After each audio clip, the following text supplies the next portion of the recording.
गांव में रमेश अपनी बीवी सरोज के साथ रहा करता था। रमेश के पास बहुत धन दौलत थी। धन दौलत होने के साथ साथ वो गांव के लोगों की अपने पैसे से मदद भी किया करता। रमेश के गांव के सभी लोगों के साथ आपसी संबंध बहुत अच्छे थे। एक दिन गांव के लोग रमेश को मिलकर गांव का सरपंच बना देते हैं। सरपंच बनने के साथ साथ रमेश पर काफी जिम्मेदारियां आ जाती हैं। वो ज्यादातर कोशिश करता कि गांव के सभी लोगों की मदद हो सके और सब अपनी जिंदगी खुशी से जिएं। एक दिन रमेश अपनी पंचायत में बैठा था। गांव के सभी लोग रमेश को अपनी अपनी मुसीबतें बता रहे थे। रमेश सबकी बातें सुनकर बहुत परेशान हो जाता है और वो जंगल के रास्ते अपने घर जाने लगते हैं। रास्ते में चलते चलते रमेश एक पेड़ के नीचे बैठ जाता है। अरे आज मैं बहुत थक गया। ये सरपंच का काम कोई आसान नहीं। पूरे गांव की बात सुनो और सबकी मदद करो। ये बहुत ही जिम्मेदारी वाला काम है। रमेश जिस पेड़ के नीचे बैठा होता है उस पेड़ से तभी एक चुड़ैल बाहर निकल कर आती है।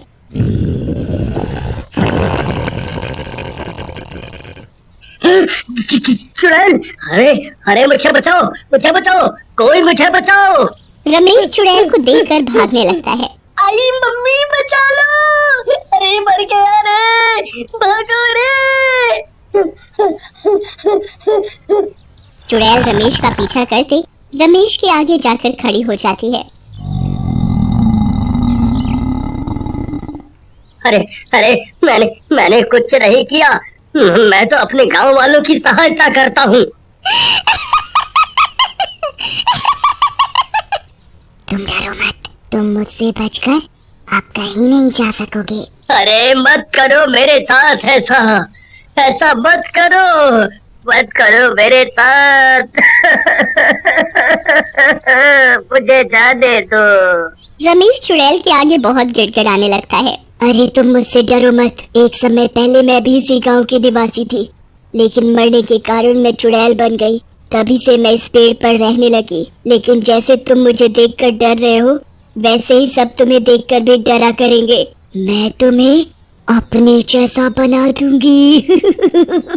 ये कहकर चुड़ैल रमेश को भी अपने जैसा बना देती है और उधर से गायब हो जाती है।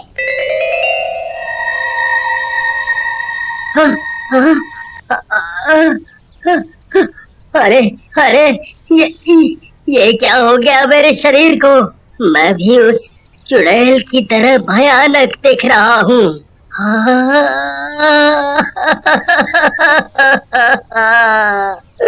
ऐसे तो मुझे कोई भी पहचान नहीं पाएगा। मेरी बीवी नीलम भी नहीं पहचान पाएगी मुझे। गांव के लोग भी मेरे पास नहीं आएंगे।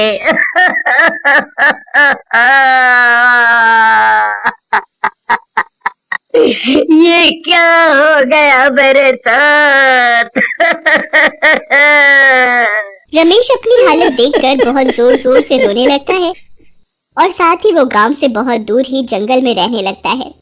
देखते ही देखते बहुत दिन बीत जाते हैं पर रमेश अपने घर नहीं जाता। कुछ दिन बाद नीलम गांव में रमेश की जगह ले लेती है और गांव के लोगों की जिम्मेदारी उठाकर उनकी देखभाल करना चालू कर देती है। काफी दिन बीत जाने के बाद एक दिन रमेश को अपनी बीवी नीलम की बहुत याद आती है। नीलम की याद में रमेश बहुत जोर जोर से रोता है।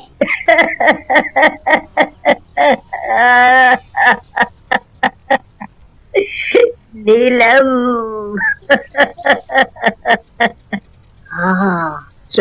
क्यों ना मैं एक बार अपनी पत्नी नीलम को चुपके से देख लूं। पता नहीं वो किस हाल में होगी। मुझे बहुत समय हो गया है उसको देखा भी नहीं है। सच में बहुत याद आती हो नीलम, बहुत याद आती हो। रमेश अगली रात को अपने गांव के लिए निकल पड़ता है। वो चुप कर जैसे तैसे अपने गांव में पहुंच जाता है। तभी वो देखता है कि गांव का एक आदमी मोहन नींद न आने के कारण रात में अपने घर के बाहर घूम रहा है। वो मोहन को देखकर पेड़ के पीछे छुप जाता है। मोहन पेड़ के पीछे रमेश की परछाई देख लेता है। कौन है वहाँ? अरे कौन है? कोई आवाज क्यों नहीं दे रहा? अरे कौन आदमी खड़ा है पेड़ के पीछे? अरे इसे कैसे पता लग गया पेड़ के पीछे मैं खड़ा हूँ? रमेश मोहन की आवाज सुनकर भागने लगता है। तभी मोहन भी उसके पीछे भागने लगता है। अरे मैं हूँ। मोहन रमेश को भूत समझ बैठता है और जोर जोर से चिल्लाने लग जाता है। हाय राम, बचाओ बचाओ। मोहन चिल्ला ही रहा होता है, इतने में ही रमेश उधर से अपने घर की तरफ भाग जाता है।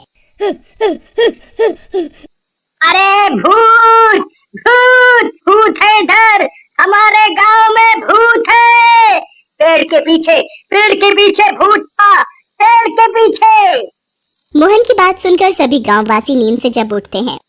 अरे क्या हुआ मोहन, आधी रात में क्यों चिल्ला रहे हो तुम? भूत भूत है हमारे गांव में, वो हम सबको एक एक करके मार डालेगा। मुझे सबकी चिंता हो रही है। मोहन की बात सुनकर गांव वाले उसे उसके मन का वहम बताते हैं। अरे मोहन, आज तक तो हमारे गांव में ऐसी भूत प्रेतों की कभी कोई शिकायत नहीं हुई। लगता है तुमने कोई बुरा सपना देख लिया होगा। मोहन को सभी गांववासी समझाकर अपने अपने घर सोने चले जाते हैं। कुछ ही देर बाद रमेश अपने घर पहुंच जाता है।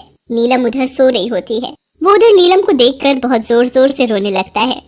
अरे उस पागल चुड़ैल ने मेरा क्या हाल बना दिया है। आज मैं अपनी बीवी के साथ क्या कर भी नहीं रह सकता हूँ। बेचारी नीलम भी मेरे बिना कैसे जी रही है। मुझे कुछ समझ नहीं आ रहा, कुछ समझ नहीं आ रहा।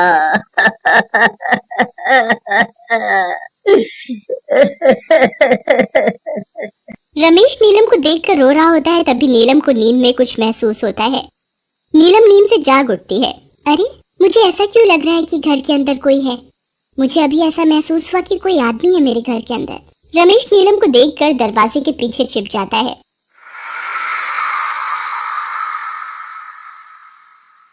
जिस दरवाजे के पीछे रमेश छिपा होता है उसी के सामने एक शीशा होता है। नीलम घर में चारों तरफ देख ही रही होती है। तभी उसकी नजर शीशे पर पड़ती है।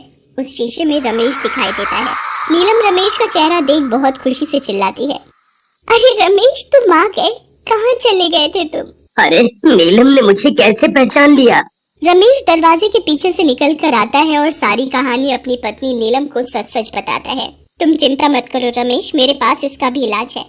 हम गांव के साधु बाबा के पास जाएंगे, वो हमारी मदद जरूर करेंगे। अगले ही दिन नीलम और रमेश सुबह सुबह उठकर गांव के साधु बाबा के पास जाते हैं।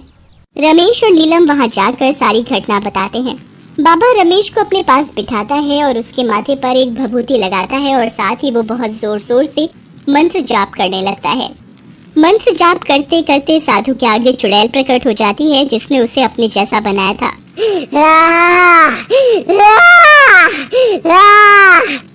चुड़ैल, आज तेरा खात्मा है। तू हमारे गांव के लोगों को परेशान कर रही है, तुझे शर्म नहीं आती? मैं आज तुझे मार कर ही चैन की सांस लूंगा। नहीं, मुझे मत मारो, मैं नहीं करूंगी अब ऐसा, मुझे मत मारो। ऐसे कैसे छोड़ दूं तुझे? तू कब की मर चुकी है, तेरी आत्मा को अभी तक शांति नहीं मिली। इसी चक्कर में तू सबको परेशान कर रही है। नहीं करूंगी मैं अब किसी को परेशान। साधु चुड़ैल की एक बात नहीं सुनता और चुड़ैल बहुत जोर जोर से चिल्लाती है, पर साधु अपने मंत्रों में मगन चुड़ैल की आत्मा को शांति के साथ साथ रमेश को पहले की तरह ठीक करने में लगा रहता है। कुछ ही देर बाद चुड़ैल साधु के मंत्रों के द्वारा खुद ही आग में जलने लगती है और देखते ही देखते चुड़ैल खत्म हो जाती है। चुड़ैल के मरने के साथ ही रमेश बिल्कुल ठीक हो जाता है। रमेश खुद को पहले की तरह देखकर बहुत खुश होता है। आपका बहुत बहुत धन्यवाद गुरुजी, बहुत बहुत धन्यवाद। आपने मुझे पहले जैसा कर दिया।